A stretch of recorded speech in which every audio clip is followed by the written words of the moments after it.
présentation, je l'ai divisée en 4 sections. La première section, c'est parler un petit peu du marché actuellement des maisons de retraite, des résidences. Rapidement, vous parler de la démographie, des caractéristiques des résidences, des prix. Maintenant, comment on choisit une résidence et vous parler à la fin de ce qu'on entrevoit dans l'avenir de l'habitation pour des retraités, qui n'est pas nécessairement des résidences, mais toutes sortes de formules d'habitation. Et évidemment, il va y avoir une période de questions. Si ça peut être moins formel, puis il y a quelqu'un qui avait une question spécifique sur un sujet durant ma présentation, au lieu d'attendre 45 minutes, je vais peut-être les prendre. Maintenant, si ça dégénère, puis tout le monde a des questions en même temps, bien là, je vais les réserver pour la fin. Est-ce que ça vous va comme programme? Oui, parfait. Alors, c'est ça. On va parler de la clientèle, des résidences, comment bien choisir l'avenir. Rapidement, je ne vous ferai pas un cours sur les statistiques, mais quand on parle de démographie et de vieillissement de la population, on en parle ici au Québec, on en parle au Canada, mais on en parle partout dans le monde parce que le baby boom, dépendamment des pays, il s'est fait soit un petit peu plus tôt ou un petit peu plus tard. Le pays le plus vieux, c'est le Japon. Mais le Québec, en termes de population, juste pour vous donner rapidement l'information, c'est d'ici 2031, une personne sur 3 au Québec va être plus de 55 ans. Fait que c'est un défi important, que ce soit économique, que ce soit social, que ce soit au niveau de l'habitation. Alors forcément que les formules d'habitation qu'on retrouve depuis 25 ans, ils sont créés à cette époque-là pour répondre à une clientèle X. C'est certain que dans l'avenir, des formules d'habitation différentes vont naître, comme celles qui sont nées dans les années, fin des années 80, puis les années 2000. Alors, rapidement, là, actuellement, on a 691 000 personnes de 65 à 74 ans, fait quasiment 1 150 000, puis on part de 561 000 des 75 ans et plus, pour arriver à 1 125 000, c'est majeur comme augmentation. Peut-être que vous avez déjà vu ces chiffres-là, mais rapidement, je voulais vous les présenter. Le taux d'attraction des résidences, c'est qu'il y a eu un phénomène un peu, je vous dirais, exclusif au Québec. Nulle part à travers le monde, les gens habitent autant les résidences qu'ici au Québec. C'est dû probablement à plusieurs facteurs, mais un des facteurs, il y a le facteur de la température, qui en est un, mais aussi beaucoup un facteur parce que les femmes avaient beaucoup d'enfants, les familles avaient beaucoup d'enfants. Ça a été un peu quasiment une libération quand les résidences sont arrivées, où il y avait des salles à manger, puis il y avait une organisation de service où tu n'es plus obligé de faire ci, puis de faire ça. Fait que il y a la température, mais aussi un petit peu notre culture qui a fait en sorte que beaucoup de gens habitent les maisons de retraite. Est-ce que ça va être le cas dans l'avenir où les gens sont plus autonomes, puis je ne parle pas autonome au niveau physique, mais plus indépendants, ont la capacité facilement de gérer leurs actifs, ont des rires, ont des actifs, ont des amis, n'ont pas peur de sortir, n'ont pas peur de socialiser, ont déjà vécu, parce qu'il y a 35 % de la population à Montréal qui vit seule, fait que les gens, quand tu te retrouves seul, puis tu étais seul, bien, tu n'es pas seul, parce que tu étais seul. Fait que, mais avant ça, quand tu étais en couple et tu te retrouvais seul, il y avait un débalancement, fait que les gens étaient inquiets. Fait qu'on a habité beaucoup les résidences. Le taux, l'information que je vous donne là, c'est le taux d'attraction, ça veut dire le nombre de personnes de 75 ans et plus qui habitent une résidence privée pour personnes âgées. Puis quand je dis résidence privée, c'est tout ce qui est OSBL aussi, résidence, centre d'accueil, mais rien de public. Alors, si on regarde Trois-Rivières, exemple, bien, au Québec, c'est 17,6 %. Ça veut dire sur 100 personnes de 75 ans et plus, il y en a 17,6 qui habitent une résidence. Dans les quartiers Côte-des-Neiges, où c'est multiethnique, c'est pas vraiment dans les cultures, c'est 6 %. Dans les milieux canadiens-français élevés, quand on regarde Trois-Rivières et Québec, on est à 25 %. C'est majeur, c'est une personne sur 4. Puis, à cause que Montréal est multiethnique, bien, on a une population de 16,8 voit pas, là, 3%. Fait que c'est des données intéressantes de voir, puis que ça a quand même pas mal évalué quand j'ai parti vis-à-vis en 88. Le taux d'attraction, premièrement, les résidences, c'était des résidences, mais la moyenne d'âge était de 68 ans. Maintenant, les gens rentrent en maison de retraite en moyenne à 80. De toute façon, on a gagné en espérance de vie, mais en autonomie, beaucoup. Puis de chaque année, durant les 20 dernières années, on a gagné à peu près 0,5 années de plus où on rentre en résidence. Ça veut dire que sur 20 ans, la moyenne d'âge qui était de 68 est passée à 78.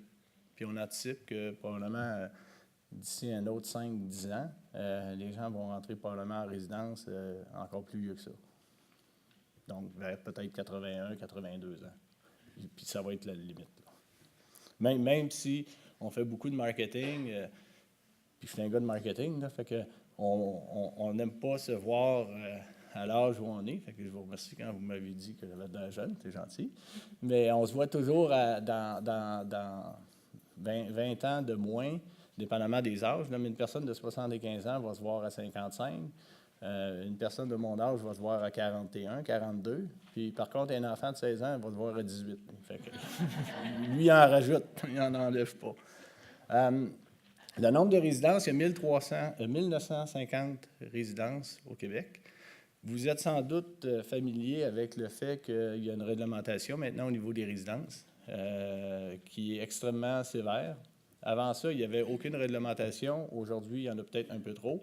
Ce qui fait qu'au cours de la dernière année, il s'est transformé ou fermé à peu près 125 résidences, puis on anticipe qu'il va s'en fermer encore plusieurs autres, pour différents critères, des critères que les résidences ne sont pas capables de suivre la réglementation en termes d'obligation de présence de personnel.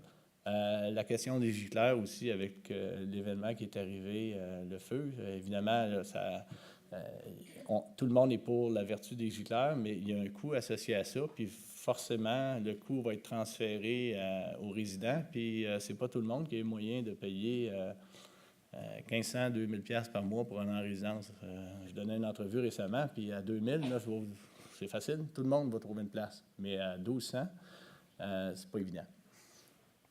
Puis on voit aussi qu'il y a une grande concentration dans les petites résidences. Là, on a quasiment 80 de la clientèle qui habite des résidences de moins de 300 logements. Il y a eu des grosses structures. D'ailleurs, on voit dans les résidences en ce moment en construction, puis en développement depuis peut-être une dizaine d'années, des résidences de 200, 300, 400, 500, 800 logements. C'est simple, c'est des économies d'échelle. Les coûts des terrains ont augmenté tellement que pour rentabiliser un investissement immobilier de cette nature-là, il faut densifier. Puis densifier, ça veut dire que si vous aimez vivre tout seul dans votre maison, puis pas côtoyer trop de monde, mais une résidence de 700-800 personnes, vous ne serez pas très heureux là-dedans. Mais il va y avoir des nouvelles formules, mais ça, je vais vous en parler un petit peu plus loin. Alors, les catégories de résidences, je vais passer rapidement, je vais avoir le détail, là, mais quand on parle d'appartement, on parle toujours de résidence-appartement, puis un appartement, ça se définit comme un appartement comme dans une maison, un appartement chez vous. Vous avez une autonomie complète pour la préparation des repas.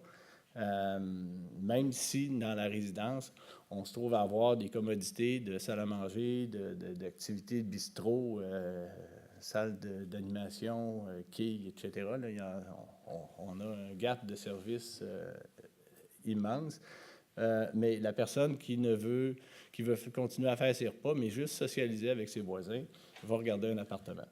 La formule condo-service, bien, l'appartement, c'est en location. Le condo-service, c'est en achat. Donc, il s'est développé depuis, je vous dirais, 2004. Il y a eu un premier projet à Longueuil qui s'appelle les Promenades du Parc, d'ailleurs, qui est le commanditaire ici avec le groupe Maurice, qui a fait le premier condo-service. Le condo-service, c'est que vous achetez votre unité de copropriété, mais que vous bénéficiez des services d'une résidence. Alors, vous capitalisez. Il y en a qui ont dit, bon, c'est une formule intéressante. D'ailleurs, c'est intéressant aussi, parce qu'au lieu de placer son argent à des taux qui sont assez névralgiques de 1,5-2 %, à 65, 70, on n'essaie pas de battre nécessairement tous les marchés. Fait que le taux de capitalisation va faire en sorte que des fois, c'est plus intéressant pour certaines personnes d'acheter que de louer. Par contre, il y en a d'autres qui vont dire, ça a-t-il l'allure d'acheter un condo à 75 ans? Bien, il y en a qui l'ont acheté, puis fait que toutes les réponses sont bonnes là-dedans, mais ça, c'est ce qu'on appelle des condos-services. Après ça, les chambres et pensions, mais ça fait référence surtout à des petites structures de résidence qui, elles, offrent une chambre avec la pension. Est-ce que ça traduit bien ce que c'est? Il n'y a pas de poêle, il n'y a pas de frigidaire, c'est que vous avez les repas inclus, généralement l'entretien ménager, la buanderie, mais c'est une chambre avec salle de bain ou aujourd'hui, il n'y en a encore pas de salle de bain, là, mais c'est une vieille époque, là. Mais quand même, ça peut être très intéressant. On les retrouve beaucoup en région, un petit peu moins en ville. En ville, que ce soit Montréal ou Québec, il y en a eu beaucoup à une certaine époque, mais ça n'a pas été facile pour eux. Puis avec la réglementation qui existe maintenant, c'est surtout ce genre de résidence-là et de type familial qui subissent les contre-coups de la réglementation, puis qui ferment ou qui changent de vocation. Puis quand je dis change de vocation, il y a plusieurs résidences qui sont passées de statut de résidence à un statut de bloc appartement sans service, mais les gens vont offrir et vont prendre des services à l'extérieur, soit par le biais des CLSC, soit par des biais d'entreprises d'économie sociale ou d'entreprises privées de services à domicile. Ressources intermédiaires, unité de soins aux ressources intermédiaires. Ressources intermédiaires, c'est tout nouveau, là, mais tout nouveau. Ça n'existait pas il y a une dizaine d'années. C'est entre la résidence, qui est autonome, et le CHSLD, qui est vraiment en perte complète d'autonomie. Il s'est créé un vide pour répondre aux gens qui ont une autonomie changeante, mais entre, le jargon dit 1h30 et 3h30 de soins par jour. Là, je ne sais pas s'il y en a qui sont familiers avec ça, mais on calcule un besoin particulier qu'on traduit en heures soins. Puis ces heures soins-là vont déterminer si vous êtes admissible à un CHSLD. Un CHSLD, maintenant, c'est très, très, très lourd comme clientèle. Alors, entre la résidence qui est très autonome puis le CHSLD qui est vraiment en perte d'autonomie complète, on retrouve maintenant les ressources intermédiaires. Puis c'est un terme réservé par le ministère de la Santé. Il n'y a pas de ressources intermédiaires privées. Ça peut être détenu par des entreprises privées, mais il y a une relation avec le gouvernement pour offrir les services. Est-ce que c'est clair pour... Parce que des fois, ça peut être mêlant un peu, ces affaires-là. Puis CHSLD, c'est toujours le fun de l'entendre de dire parce que il y a bien du monde qui s'enferme dans ce mot-là. Maintenant, à considérer quand on cherche une résidence, évidemment, on essaie toujours, quand on fait du développement immobilier, nous, on se dit que 70% des gens qui vont choisir une résidence vont la choisir dans le milieu immédiat. Fait que forcément, le premier critère que quelqu'un recherche généralement, c'est dans son environnement immédiat. Évidemment, en autant que la ressource fonctionne puis que la résidence cadre avec vos besoins puis vos finances. Mais généralement, ça va être pas loin de chez vous. Ça, c'est le critère numéro 1. Il y en a d'autres, par contre, qui vont dire, bon, mais moi, mes enfants sont partis de Montréal, sont rendus à Québec. Fait que, forcément, le critère ne sera plus l'environnement où il était, mais retrouver un environnement stable, proche des enfants. Puis ça, bien évidemment, si vous avez plusieurs enfants, des fois, ça fait des belles chicanes de famille, parce que chacun dit, il va aller l'autre, mais il va aller à une place où il va aller à une autre, mais il va être proche de lui, mais c'est moi qui m'en occupe. Fait que ça, il faut faire un peu de thérapie de famille dans ce temps-là pour savoir exactement c'est où on va aller. Évidemment, la proximité des centres commerciaux ou la proximité des centres de ce que j'appelle un milieu de vie, là, puis je ne fais pas référence à un milieu de vie de l'hôpital, mais plutôt, au lieu de recréer un cadre de vie, parce qu'il y a beaucoup de résidences qui se sont développées, puis après ça, les services sont arrivés, on essaie de faire le contraire. C'est le fun d'être construit dans une place où il y a déjà de la vie. Parce que si on rentre à 80 ans dans une résidence, c'est pas vrai qu'on veut voir pendant des années de la construction ou des arbres à peu près au même, parce qu'on ne verra jamais quand ils vont être à pleine maturité. Fait que c'est des choses que les gens, on va regarder beaucoup. L'environnement commercial, L'hôpital, un peu moins. Ça a déjà été un facteur, mais avec le système de 911 puis les ambulances aujourd'hui, quand même que vous seriez proche d'un hôpital, ça ne veut pas dire que vous allez arriver plus vite à l'hôpital. Puis proche d'un hôpital, là, vous ne pourrez pas vous rendre à pied de toute façon. Alors, puis les transports en commun, ça aussi, c'est bien populaire. C'est bien populaire pour les jeunes, mais c'est bien populaire pour les plus vieux aussi. Alors, évidemment, il faut définir ses besoins. Hein? Puis définir ses besoins, c'est de savoir, je veux-tu un appartement, je veux-tu une chambre, je veux-tu avoir un studio, je veux-tu avoir un 3,5, un 4,5. C'est certain qu'une personne qui part d'une maison, puis qui est en couple, ça ne sera pas une bien bonne idée d'aller prendre un 3,5. Ça va prendre beaucoup d'amour parce que c'est petit. Fait que, il faut regarder plus pour un 4,5, puis tranquillement apprendre à... Il y a un certain deuil, hein, apprendre à se départir de ses affaires, puis croyez-moi que j'en ai vu des vannes de 45 pieds essayer de rentrer dans un 3,5, ça ne rentre pas. N'essayez pas ça, là. Des gens, des déménageurs, beau essayer d'en rentrer, ça ne rentre pas. Puis si ça rentre, ça va être bien laid. Fait que c'est pas une bonne idée. Fait qu'il y a un temps aussi de préparation entre le moment où on réfléchit à aller dans une résidence, puis le moment où on prend la décision, puis on décide d'y aller. Ça peut prendre de 6 mois, 1 an et demi, 2 ans. Puis c'est un temps de réflexion qui est des fois heureux, des fois qui est malheureux, mais c'est comme toute grande décision. Puis toute décision passée à un certain âge. D'ailleurs, c'est la première faculté qui faiblit, c'est la prise de décision. Puis c'est pas la mémoire, c'est vraiment la prise de décision. Il y a des études qui ont été faites là-dessus. Plus on est vieux, bien plus on se fait dire « décide, bâtard, décider ». Mais moi, je suis pareil, mes enfants me disent on n'est plus lent, on est la prise de décision parce qu'on connaît tellement de conséquences négatives que tout ce qu'on pense, c'est quelque chose qui va être néfaste. Alors, ça prend du temps. Donc, le choix de l'habitation est bien important. Puis maintenant, il y en a aussi qui, dans cette prise de décision-là, quand vous allez la prendre, si vous avez à la prendre un jour, forcément, c'est pas parce qu'une personne a les moyens de prendre un 4,5 qu'elle va prendre un 4,5, puis c'est pas parce qu'elle est serrée financièrement qu'elle va prendre un 1,5. On a des gens qui ont voyagé toute leur vie, puis aujourd'hui, ils ne veulent plus voyager, puis ils se contentaient d'une petite maison. Maintenant, ils disent, là, sais-tu quoi, là? On ne bouge plus. Parfait. C'est une bonne décision.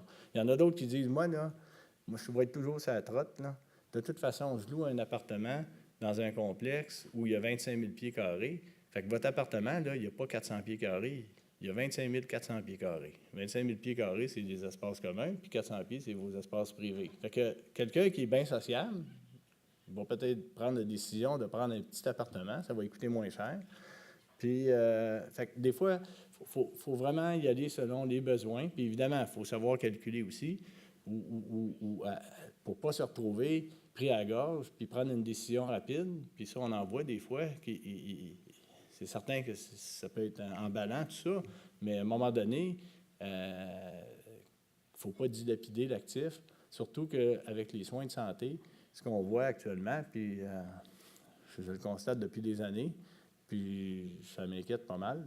Ce qui s'en vient, c'est que les soins de santé, ils coûtent cher, puis ils vont coûter encore bien plus cher. Fait que c'est quand tu es malade que tu vas avoir besoin d'argent. Fait que si tu l'as tout dépensé pendant que tu n'étais pas malade, bien, tu vas être vraiment malade. Après ça, ici, bon, les services, est-ce que vous voulez avoir, parce que dans les résidences, vous allez voir, il y a des résidences qui ont des services de repas à la carte, puis il y en a d'autres que c'est des services de repas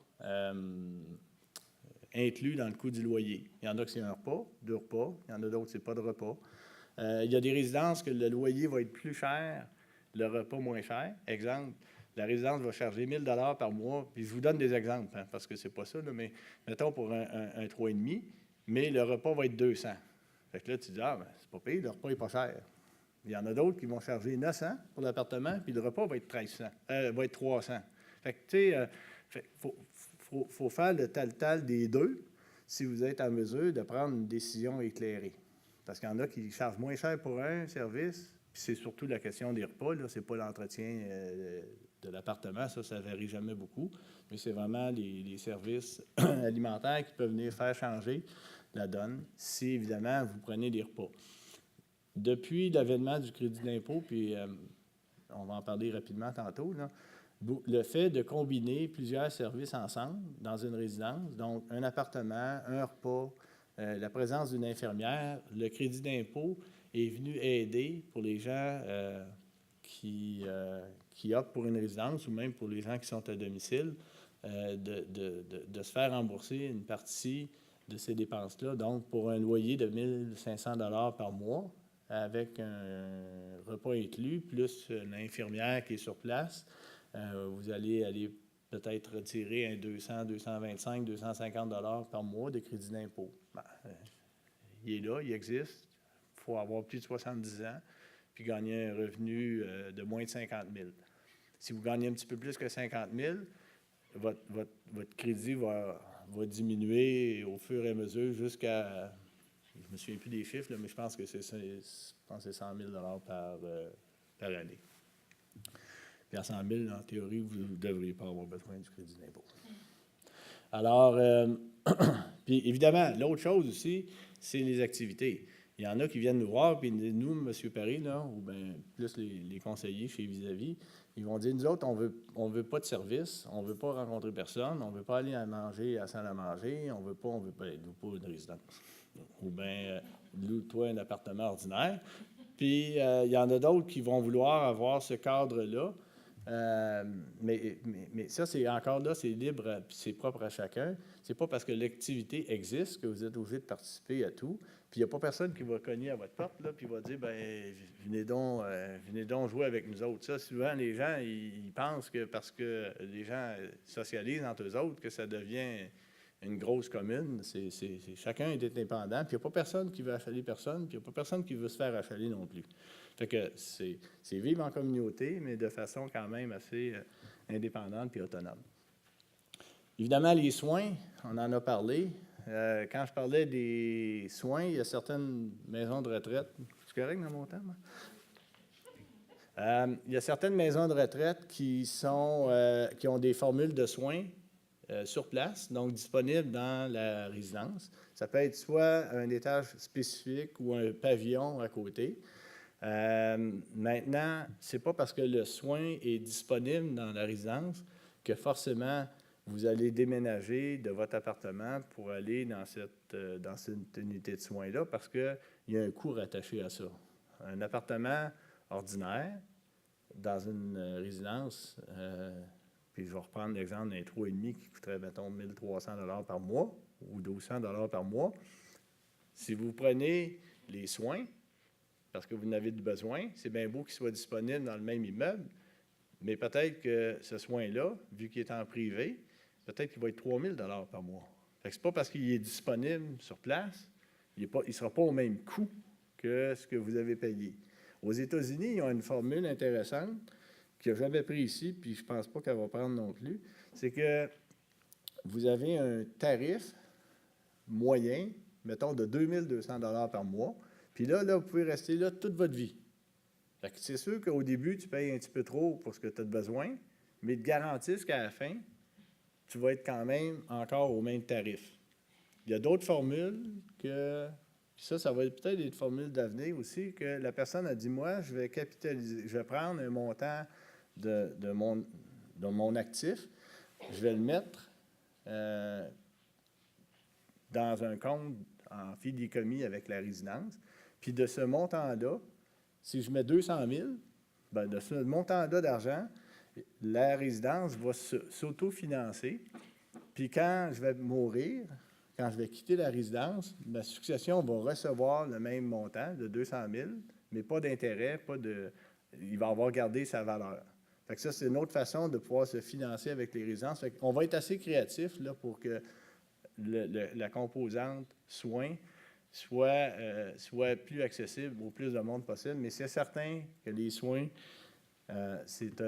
surtout que quand je vous disais qu'il y a une personne sur 3, puis quand on regarde la maladie d'Alzheimer qui est inquiétante, Puis probablement, je pense que c'est une personne sur 3 en haut de 83 ans, 84 ans, en est atteinte. Fait que on va payer cher pour les soins de santé.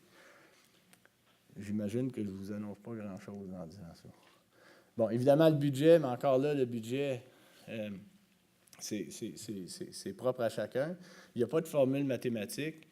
J'étais avec un analyste de marché qui me disait, ben moi, je prends 32 du revenu disponible, mais ça, le 32 là, c'est les lois des banques. Fait que j'ai dit, écoute, avec les résidences de personnes âgées, ton 32 là, ça ne marche pas. Ce n'est pas la banque dit 32 de ce que tu fais devrait aller au logement. Mais ça, c'est bon pour quelqu'un qui travaille, puis qui devra changer peut-être son auto, puis qui risque peut-être de perdre sa job, puis peut-être qu'il va arriver un enfant à un moment donné, fait que ça y prend un revenu disponible. Mais quand on est à la retraite, c'est peut-être 60 70 puis encore là, ça dépend des besoins de chacun. Fait que grosso modo, dans les appartements avec service, on se trouve les formules 1,5, 2,5, 3,5, 4,5. Ça veut dire une chambre. Pour un 3,5, ça veut dire une chambre. 4,5, ça veut dire 2 chambres. Puis 1,5 puis 2,5, là, c'est bien difficile à comprendre, là, cette affaire-là. Fait que un 2,5, c'est un gros 1,5. Mais il est juste un peu plus gros. Ben, c'est pas parce qu'il est plus gros mais on entend souvent le 2,5. Un 2,5 puis un 1,5, là, c'est quasiment la même affaire. C'est juste une petite affaire plus gros. Puis, dans les...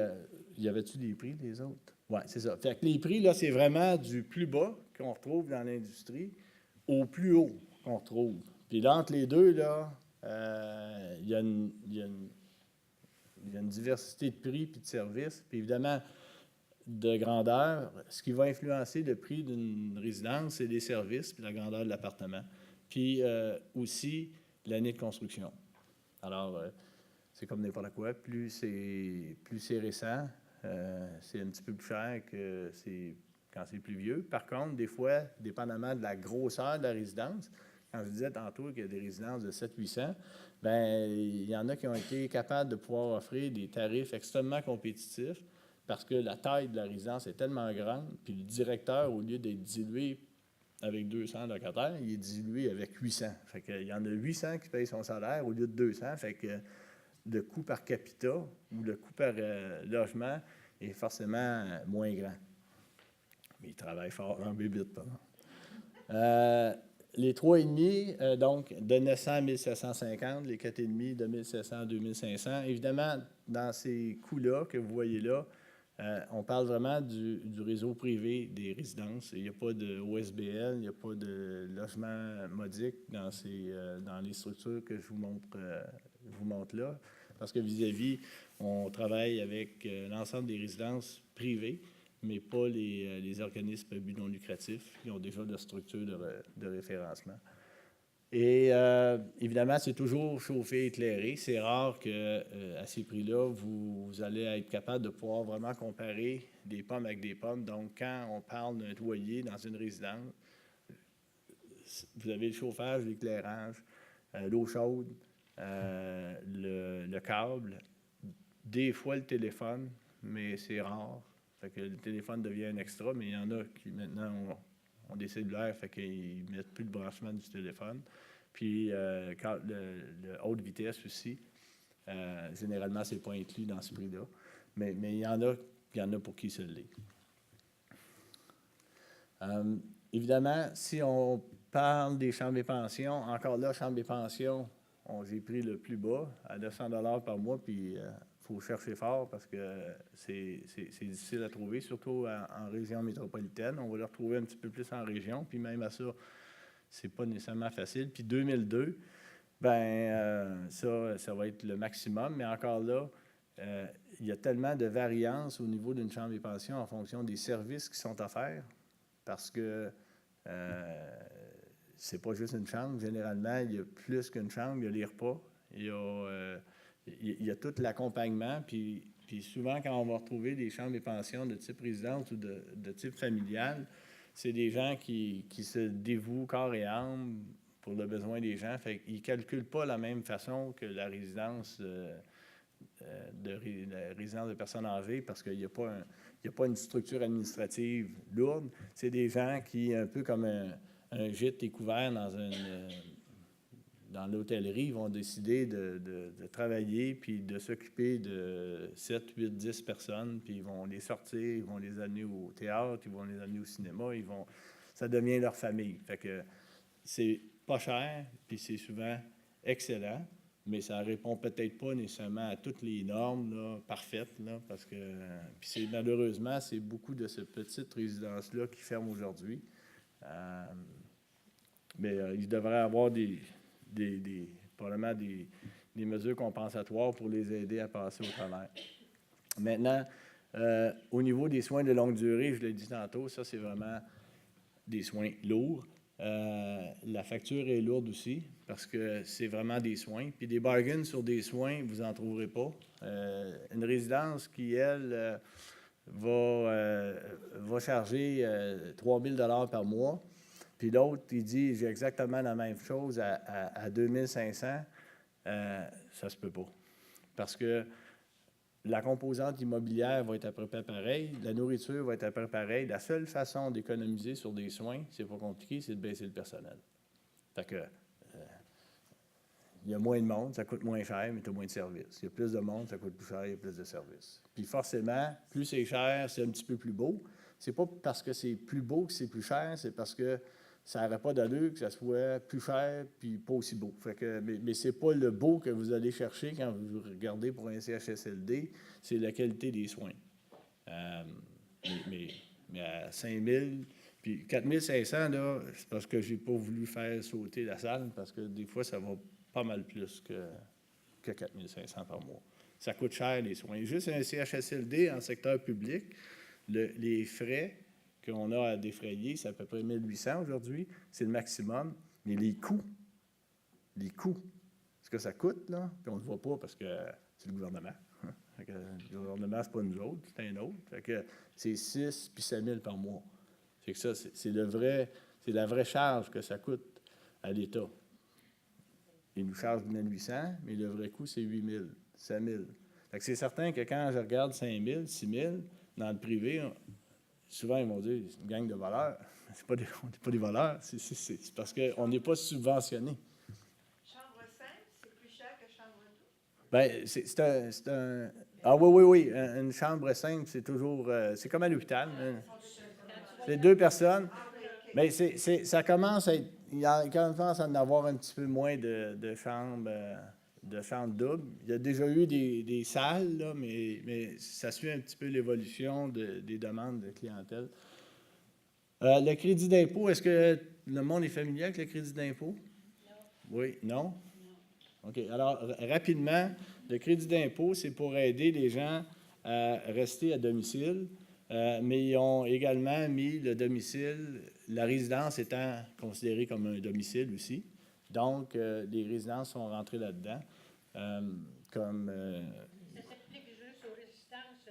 Oh, quand vous habitez un appartement, ça s'applique. Oui, ça s'applique à tous les services que vous payez pour rester à domicile. Donc, mon père va rester à domicile. Il y a quelqu'un qui vient pour son gazon, quelqu'un qui vient pour l'aider à nettoyer ses fenêtres. Il y a un paquet de services qui sont disponibles. Ça prend une facture. C'est certain, si vous payez au noir, vous n'allez pas réclamer. Mais avec une facture, vous avez le droit de déduire, il y a des critères, là, 30 % de ce montant-là est applicable. Alors, la règle de base, c'est 70 ans. Fait que si vous n'avez pas 70 ans, ou s'il y en a un dans le couple qui a 70 ans puis l'autre ne l'a pas, bien, parfait, il passe la barre. Mais ça prend 70 ans.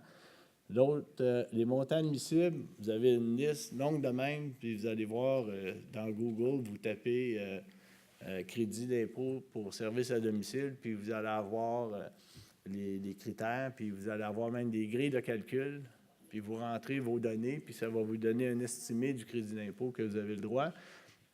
Puis le maximum que vous pouvez accumuler en termes de dépenses, c'est 19 500 si vous êtes autonome, puis 25 500 si vous êtes en perte d'autonomie. Puis de ce montant-là, il y a un 31 % qui, lui, est remis sous forme de crédit d'impôt pour totaliser un maximum de 6 045 si vous êtes autonome ou de 7 905.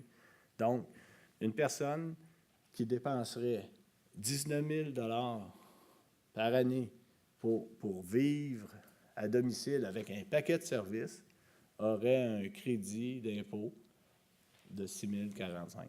Puis ce crédit d'impôt-là, le terme crédit d'impôt n'est pas le bon terme, là, parce que ce n'est pas imposable. C'est pas, le 6 500, là, le 6 045, c'est pas en tout cas, c'est bien technique ce que je vous dis là, mais c'est pas un revenu imposable. C'est vraiment c'est une subvention. Mais ils appellent ça le crédit d'impôt.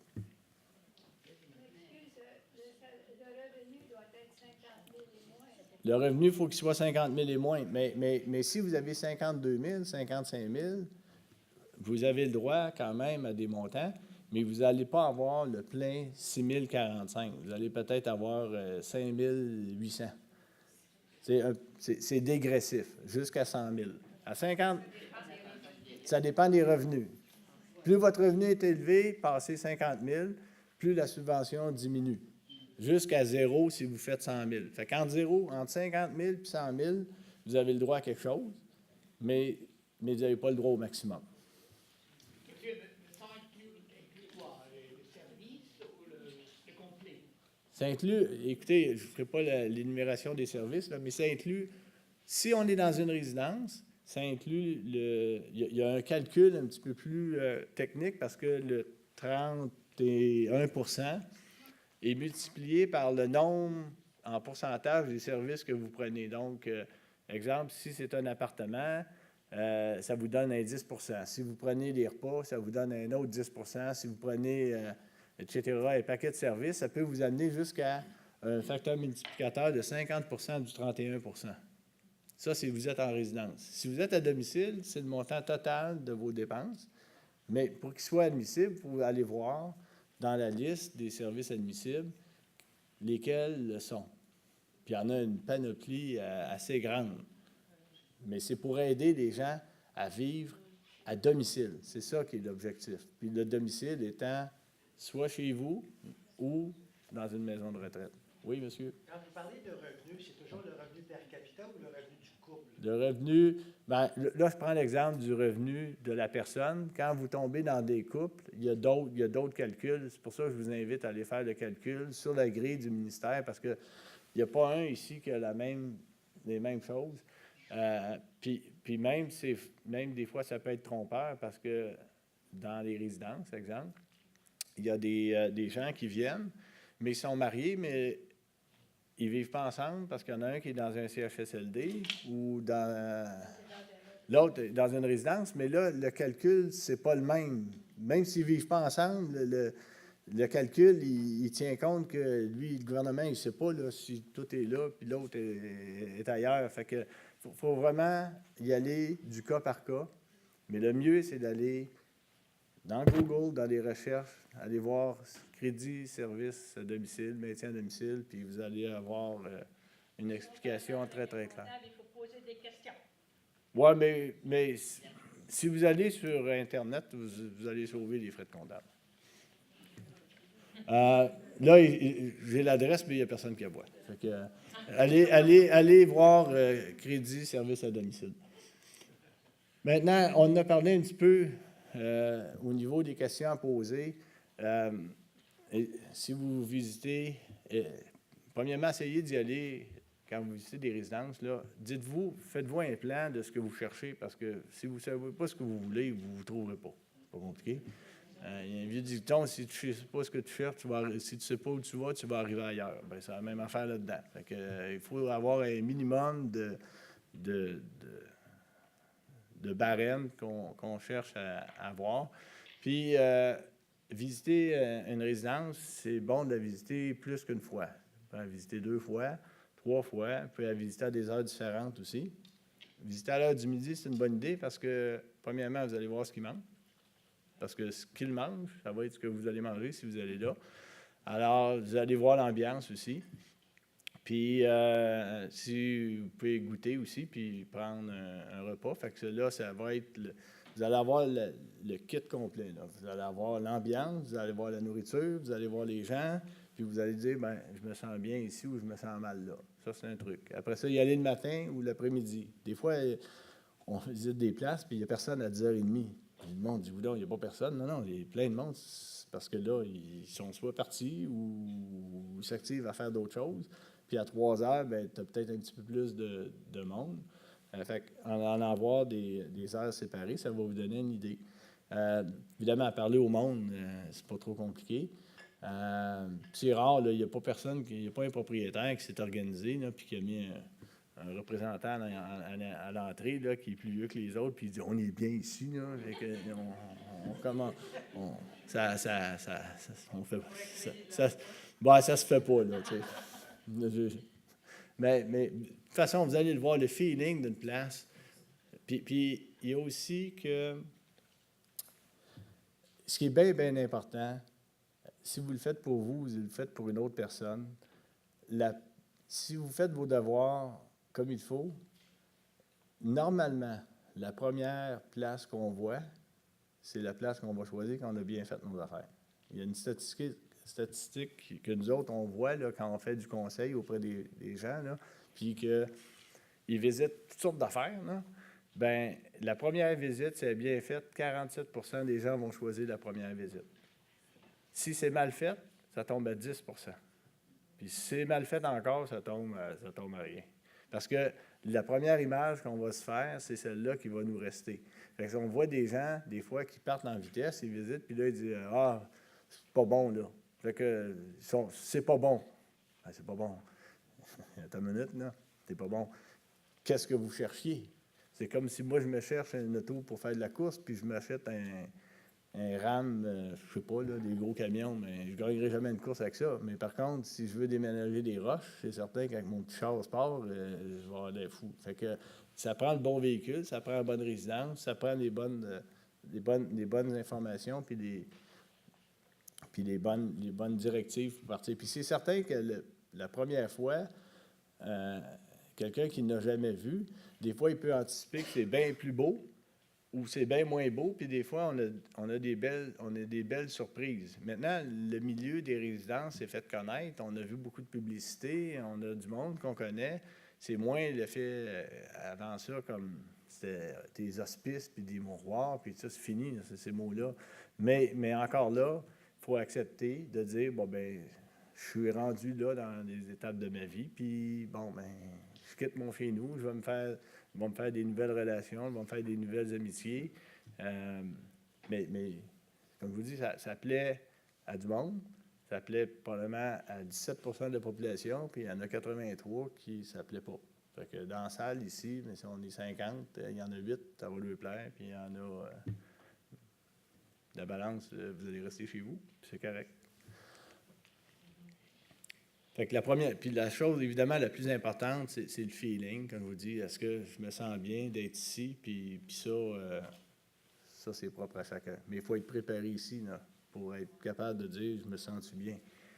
Puis si jamais vous le faites pour quelqu'un d'autre, s'il vous plaît, allez en éclaireur. Commencez pas à faire vos visites avec la personne que vous allez conseiller. Parce que, je vous le dis, là, si vous le faites, on le voit, là, quand les enfants le font pour un parent et ils ne sont pas prêts, puis la personne est réfractaire, là, c'est final bâton, ça ne bouge plus. Puis pourtant, là, c'est bon de le faire pas trop tôt, pas trop tard. Et où la bonne formule, puis le bon temps de déménager. Malheureusement, il y en a beaucoup qui reportent tellement loin cette décision-là que quand arrive le temps de socialiser avec les autres, c'est plus difficile parce que la personne est moins autonome. Puis, l'humain étant humain, des gens qui ont un petit peu plus de difficultés d'allocution ou de mobilité, ou, ils sont un petit peu plus mis de côté que la personne qui... Fait que si tu es en forme, c'est plus facile de faire des contacts avec les autres. Puis si tu es moins en forme, ça va être... tu vas en subir les conséquences. Puis j'ai des amis, moi, qui sont handicapés, puis j'ai toujours été proche du monde. Fait que moi, qu'ils soient handicapés ou pas handicapés, ça ne change rien, mais il était un, entre autres, que je ne peux pas nommer parce qu'il est bien connu, là, mais lui, tout le monde l'évitait. Fait que aujourd'hui, tout le monde voudrait être son chum. Rapidement, vis-à-vis, là, puis c'est pas une plug pour vis-à-vis, là. On est un service de conseiller en résidence pour retraités, fait qu'on aide les gens à trouver la bonne place, au rythme que ça leur convient, au prix que ça leur convient, au secteur qu'ils veulent. Le service est gratuit. C'est pas du bénévolat qu'on fait. On est payé par les résidences de personnes âgées. On a des ententes avec toutes les résidences, comme un courtier en voyage ou un courtier en valeur mobilière ou un courtier en assurance. Ça ne coûte pas plus cher avec vis-à-vis. Souvent, ça coûte moins cher parce qu'on peut négocier. On connaît les trucs des résidences. Puis on sauve énormément de temps. Une personne qui fait une démarche seule, ça va prendre à peu près 137 heures de démarche, de réflexion, d'essais-erreurs. Puis avec nous, ça va prendre une moyenne de 10 heures. Puis ça c'est pas parce que c'est 10 heures que c'est fait vite, là. Mais on les connaît, les places. Ça fait 25 ans qu'on fait ça. Ça fait 125 000 personnes qu'on aide. Ça fait 25 ans. On a nos petits contacts. Des fois, vous allez appeler une place, puis la place va être complète. Mais nous autres, on sait que dans un mois, il y en a un qui s'en va parce qu'il y a quelqu'un qui nous a appelé, puis il nous dit on s'en va. Mais même le propriétaire n'est pas au courant qu'il y a un de ses locataires qui s'en va. Nous, on le sait parce qu'il nous a appelés. Fait qu'on sait qu'il y a un 4,5 ou un 5,5 ou un 2,5 qui va se libérer à telle place. Puis on est les seuls à le savoir. Puis la personne. Fait que, c'est ça. Appelez-nous. Rapidement, c'est les régions où on est. Fait qu'on est partout au Québec, dans les grands centres. Les très, très, très petites municipalités, exemple le Bas-Saint-Laurent, je pense pas qu'il y en a qui soient du Bas-Saint-Laurent ici, mais on n'est pas là, puis on ne sera probablement jamais là parce que à Rimouski, il y a 8 résidences, fait que les gens les connaissent toutes. Puis, mais dans les grands centres, ceux qui sont énumérés là, on est là, on est maintenant rendu à Ottawa aussi. On accompagne les gens qui ont besoin. Puis accompagner, là, ça ne veut pas dire qu'on prend des gens dans le sens accompagner parce que sont diminués. On les accompagne parce que c'est une décision importante, puis on donne des trucs, puis on aide aussi à prendre la décision. Puis si la décision, c'est de rester chez vous, on respecte ça. Là. On n'est pas en train de dire que c'est parce que vous nous avez appelé qu'il faut aller dans une résidence. On sait comment ça marche. Puis si c'est pas là, puis c'est plus tard, ça sera plus tard, puis si c'est jamais, ça sera jamais, puis c'est bien correct, parce qu'on le sait qu'il y en a 17 qui vont dire oui, puis il y en a 83 qui vont dire non. Fait qu'on les connaît, les statistiques. Fait que sur 100 personnes qui vont nous appeler, bien, il y en a 17 qu'on va être capable d'aider, puis 83 qui vont rester chez eux. Maintenant, avant de passer à la période de questions, ce que je vous ai écrit ici, là, c'est à peu près toutes les formules d'habitation qu'on risque de retrouver dans les années à venir. On a les résidences appartements, condos réguliers, condos services, c'est connu. Condos réguliers avec service d'impartition, ça veut dire qu'avec l'événement des services à domicile, la livraison des repas à domicile, l'Internet, la livraison de l'épicerie, etc., là, avec les téléphones intelligents, là, puis tous les réseaux, puis les facilités de communication, que ce soit même de communiquer avec un médecin. On est allé voir un groupe que lui, moi, je serais assis dans mon salon, là, dans une maison, moi, dans le Bas-Saint-Laurent, là, je serais capable d'être chez nous, sur le bord du fleuve, prendre un appareil, me le rentrer dans la bouche, puis appeler mon dentiste, puis dire, écoute, j'ai mal là. Mais lui, il va dire, t'es mieux d'aller voir un dentiste dans ton coin parce que t'as une vilaine carie. Ou bien, il y a quelque chose que j'aime pas, ou ton occlusion n'est pas bonne. Un autre, il va avoir un problème de peau. Tu vas être capable de pouvoir montrer c'est quoi, puis dire, tu devrais consulter un dermatologue. Ça, là, je suis assis chez nous, puis éventuellement, vous allez avoir un fax, pas un fax, mais une imprimante, puis une prescription qui va rentrer, que tu vas pouvoir envoyer à ta pharmacie, puis il va te livrer en l'espace d'une demi-journée un médicament. Je ne suis pas sorti de mon salon, moi, là. J'ai rencontré un médecin, j'ai eu une prescription, il y a le pharmacien qui est venu me le livrer, puis bingo. Fait que, puis si j'ai besoin des repas, je suis capable d'en avoir avec les traiteurs qui existent maintenant. Il y a même des compagnies qui se spécialisent dans la distribution alimentaire de plusieurs groupes. Ça veut dire que le Saint-Hubert livre du poulet, mais le Saint quelque chose pourrait dire, on a du poulet, on a du porc, on a tout ce que vous voulez, puis dépendamment de où vous êtes, dans votre quartier, mais nous autres, on est dans l'entente avec des traiteurs, mais on va vous faire la livraison. Fait que ça existe. Fait que toute la notion de domicile va prendre des proportions importantes. Fait que quand je parle en impartition, condo ou maison, c'est la même chose. Multigénération, bien ça existe déjà, mais moi, je pense que ce qui s'en vient, c'est que ça ne sera plus les jeunes d'un bord puis les plus vieux de l'autre. Puis, mais un retour vers les mixités. Puis d'ailleurs, on prend beaucoup ça, là, comme on voit les Active Adult Community, lorsqu'on va aux États-Unis, des communautés pour retraiter ensemble, ça ne marche pas fort ici. En fait, ça n'a jamais marché ici. Puis je ne pense pas que ça va marcher non plus parce qu'on ne veut pas être segmenté. Des jeunes de voir les plus vieux, c'est le fun, puis des vieux de voir les plus jeunes, c'est le fun aussi. Fait que des affaires de juste être chacun dans notre coin, ça ne marche plus, ça. La vie n'est pas faite de même. Maintenant, toutes les communautés, c'est ce que j'appelle communauté intégrée, mixte. Une autre affaire aussi qu'on a vue, c'est